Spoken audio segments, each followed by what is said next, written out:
Hey guys, welcome back to my channel. I hope आपको जो पिछली वीडियो थी H1B वीज़ा से रिलेटेड वो आपको पसंद आई होगी। और जैसा हमने देखा था उसमें कि जो फीस जो थी वो हाइक हो गई है, तो इस चीज़ का जो फ़ायदा है वो चाइना ने उठाया है। चाइना की एक और नई अपडेट आई है कि उन्होंने अब एक नया वीज़ा इंट्रोड्यूस कर दिया जिसका नाम है के वीज़ा। ये वीज़ा जो है स्पेशली उन लोगों के लिए है जो STEM मतलब स्टेम फील्ड से रिलेटेड है। मींस साइंस, टेक्नोलॉजी, इंजीनियरिंग और मैथमेटिक फील्ड से रिलेटेड जो लोग हैं, ये वीज़ा उन लोगों के लिए होगा। और इसमें इस वीडियो में मैं आपको बताने वाला हूँ कि ये वीज़ा जो है वो क्या है, इसकी एलिजिबिलिटी क्या रहेगी, इसमें डॉक्यूमेंट्स की रिक्वायरमेंट क्या होगी, और स्टेप बाय स्टेप प्रोसेस बताऊंगा कि इंडिया से कैसे अप्लाई कर सकते हैं। और इसके साथ साथ हम देखेंगे कि फ़ीस कितनी है और टाइम इसमें कितना लगता है आने में। और इसमें एडिशनल जो पॉइंट्स है वो देखेंगे कि इसका फ़ायदा क्या रहेगा और इसमें आपको चैलेंजेस क्या फेस करने पड़ेंगे। तो सबसे पहले हम बात करते हैं कि के वीज़ा जो है वो क्या है। तो के वीज़ा अभी चाइना ने रिसेंटली एक नए कैटेगरी का टाइप का वीज़ा इंट्रोड्यूस किया है इमिग्रेशन में। तो इस वीज़ा में क्या है, जो स्टेम यंग प्रोफेशनल्स है वो अपने प्रोफेशनल्स लाइक टीचिंग, ठीक है, एंटरप्रेन्योरशिप, प्रोजेक्ट्स लाइक टेक्नोलॉजी से रिलेटेड हो गए, या फिर रिसर्च से रिलेटेड जो हैं वो जो स्टूडेंट्स हैं वो चाइना आना चाहते हैं तो इस वीज़ा के थ्रू वो आ सकते हैं और अप्लाई कर सकते हैं। ठीक है। और इस वीज़ा की जो सबसे बड़ी बात ये है कि अब आपको किसी भी स्पॉन्सरशिप या फिर किसी लोकल एम्प्लॉयर की इनविटेशन की भी ज़रूरत नहीं है, डायरेक्टली आप इस वीज़ा को अप्लाई कर सकते हैं। और ये वीज़ा जो है अभी रिसेंटली लॉन्च कर दिया है, 1 अक्टूबर 2025 से इंट्रोड्यूस हो चुका है। ठीक है। और अब इस जो वीडियो में मैं सारी बातें बताऊंगा आपको, उसमें ये भी याद रखना कि अब और थोड़े मोटे जो अपडेट्स हैं वो भी आने वाले हैं। ये सो फ्रेंड्स, अभी हम बात करते हैं इसमें एलिजिबिलिटी क्या रहेगी। तो अभी मैंने बताया था कि स्टेम फील्ड से रिलेटेड स्टूडेंट्स होने चाहिए, means science, technology, engineering, mathematics. और इसके अलावा रिसर्चर्स, एजुकेटर्स, या फिर कोई स्टार्टअप या बिजनेस स्टार्ट करना चाहता है अपना, उस फील्ड से रिलेटेड ही जो है वो स्टूडेंट्स इसमें होने चाहिए। मिनिमम आपको बैचलर्स डिग्री की रिक्वायरमेंट रहेगी। और जो इसमें मैं बार बार वर्ड यूज़ कर रहा हूँ, स्टेम यंग, तो यंग का जो यहाँ पे जो मतलब है वो एज लिमिट से है। ठीक है। तो इस चीज़ में ये है कि अभी एज लिमिट जो है वो फुल्ली तरीके से अभी इंट्रोड्यूस नहीं की गई है। यही मैं बता रहा था कि अभी इस चीज़ का भी आगे आने वाले टाइम में अपडेट आ जाएगा कि आपकी एज लिमिट कितनी होनी चाहिए और आपको वर्क एक्सपीरियंस कितना होना चाहिए। और इसमें ये भी बताया था कि आपको स्पॉन्सरशिप की कोई ज़रूरत नहीं है, बस एकेडमिक्स और जो आपके जो प्रोफेशनल बैकग्राउंड्स है वो चेक किए जाएंगे और वो स्ट्रॉन्ग होना चाहिए आपका। ठीक है। तो ये एलिजिबिलिटी इसके अंदर रहेगी। अब हम बात करते हैं इसमें आपको जो है डॉक्यूमेंट्स की रिक्वायरमेंट क्या क्या रहेगी। जो मैंडेटरी डॉक्यूमेंट्स है वो सबसे पहला है वो आपका है पासपोर्ट। एक वैलिड पासपोर्ट होना चाहिए आपके पास, 6 to 12 मंथ उसकी वैलिडिटी होनी चाहिए। वीज़ा एप्लीकेशन फॉर्म आपको चाहिए, जो कि आप कोवा, COVA, कोवा means China online visa application form जो होता है वो डाउनलोड करेंगे और उसका प्रिंट आउट निकालेंगे। उसके अलावा आपको चाहिए पासपोर्ट साइज़ फ़ोटोग्राफ चाहिए, और जो आपने अपॉइंटमेंट ली है उसकी एक कंफर्मेशन स्लिप भी इसमें लगेगी। इसके बाद जो रिक्वायरमेंट जो होती है वो होती है आपकी क्वालिफ़िकेशन जो प्रूफ्स हैं उसकी। उसमें आपका जो है रिज्यूमे, आपका CV और जो डिग्री सर्टिफिकेट्स हैं, ट्रांसक्रिप्ट्स हैं, वो लगेंगी। इसके साथ साथ अगर आपने कोई रिसर्च की है, रिसर्च पेपर है, या फिर आपका कोई पेटेंट है, तो वो चीज़ें भी इसमें लगेंगी। ठीक है। और इसमें आपको स्टेटमेंट ऑफ पर्पस भी बताना होगा कि आप वहाँ पर क्यों जा रहे हो। ठीक है।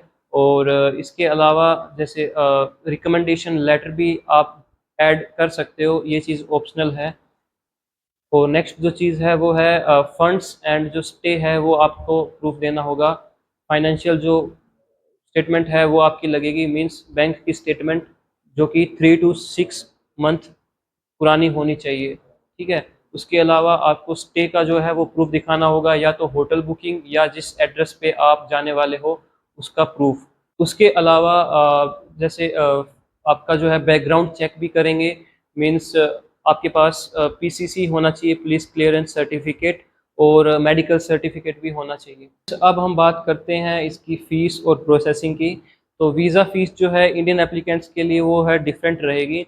अगर आपको सिंगल एंट्री चाहिए तो उसके लिए आपको 2900 इंडियन रुपीज़ देने होंगे। अगर आपको डबल एंट्री चाहिए तो उसके लिए 4,400 लगते हैं।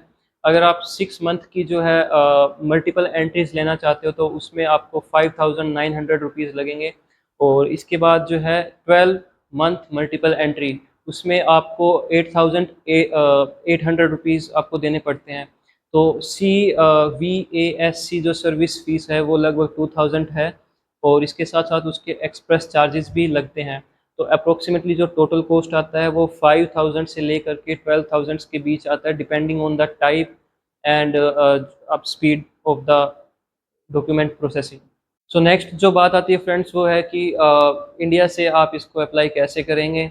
तो इसमें आपको सबसे पहले डॉक्यूमेंट्स की प्रिपरेशन करनी होगी, मींस आपको ओरिजिनल, अगर आप फ़ोटोकॉपीज़ लगा रहे हो तो उसमें आपकी नोटरी होना कंपलसरी है, गवर्नमेंट जो नोटरी लगती है एक।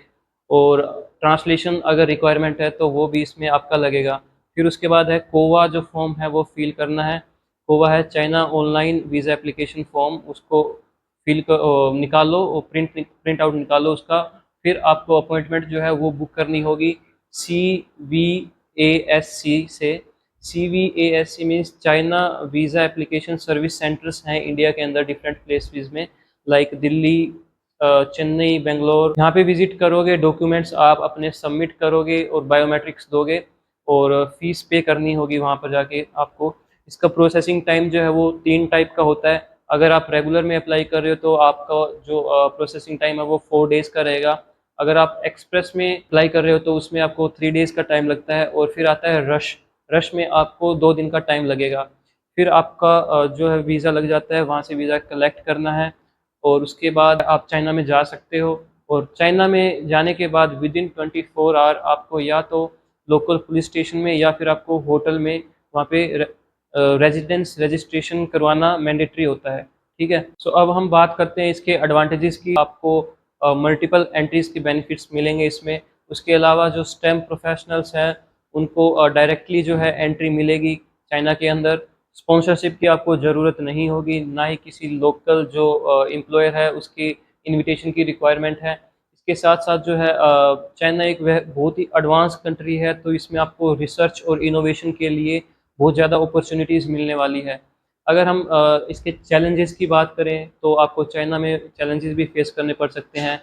लैंग्वेज बैरियर जो है वो सबसे बड़ा दिक्कत दे सकती है, सबसे बड़ी दिक्कत वहाँ पे लैंग्वेज से रिलेटेड हो सकती है। ठीक है। दूसरी है उनके कल्चर से रिलेटेड आपको परेशानी आ सकती है। तीसरी जो चीज़ है इसमें चैलेंज आपको ये फेस करना पड़ सकता है कि जो एज लिमिट मैंने बताई थी वो वेरी कर सकती है। ठीक है। तो कोई अगर इंडिविजुअल लेकर के चल रहा हो मन में, ठीक है, कि उसका वीज़ा लग जाएगा और बाय चांस अपडेट आए कि एज लिमिट जो है वो इतनी है और उस जो पर्सन की एज है वो कम है या ज़्यादा है, तो उस कैटेगरी में वो फॉल नहीं करेगा और उसका वीज़ा लगने के चांसेस भी कम हो जाएंगे। तो ये इसके ड्रॉबैक्स हम कह सकते हैं। सो दोस्तों ये था चाइना का के वीज़ा का complete breakdown about the process, about the fee structure, timing and step by step application form fill कैसे करना है वो मैंने बता दिया है इसमें आपको। उसके साथ साथ अगर आप स्टेम फील्ड में फॉल करते हो तो ये आपके लिए एक गोल्डन अपॉर्चुनिटी है आपके लिए चाइना में काम करने की। ठीक है। अगर आपको वीडियो पसंद आई है तो लाइक करना और शेयर करना वीडियो को, और प्रेस करना बेल आइकन को, सब्सक्राइब कर देना चैनल को, ताकि आपको नए नए जो वीडियोस की अपडेट्स हैं वो मिलते रहें। तो मिलते हैं नेक्स्ट वीडियो में।